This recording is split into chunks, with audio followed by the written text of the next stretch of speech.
Саясатта ар ким ар кандай түшүнөт. Кээдер айтат, саясатта тазалык болбойт дейт. Саясатта дайым эле кызыкчылык үстөмдүк кылат, анан достчулук болбойт. Булардын баары калп. Саясат деген бул жашоонун өзү. Саясат деген бул күрөш. Саясат деген бул жашоодогу баалуулуктарыңдын, ошолордун туруктуу бир кандайдыр бир деңгээлде кармап туруунун бир жолдору. Саясат деген бул кесип. Анан буга сырттан келип кирип калып эле баягы маселен сокур ишегине операция кыла албаган киши колуна скальпелди кармап алып кирип кеткен болсо, анда киши өлөт.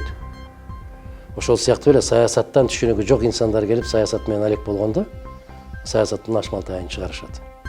Саясат бул жоопкерчилик. Саясат бул интеллект. Саясат бул акыл эс.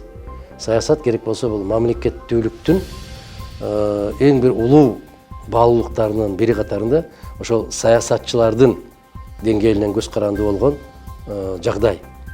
Элине жараша, бардык нерсе элине жараша болот дейт го. Ошол сыяктуу эл канчалык саясий маданияты жогору болуп, бийик болсо, алардын талабы ошол маданияттуу, интеллигенттүү, акылдуу, сапаттуу, сабаттуу кишилерге муктаж болот. Аларга муктаж болгондон кийин, демек, коом ошондой кишилерди көтөрүп чыгат.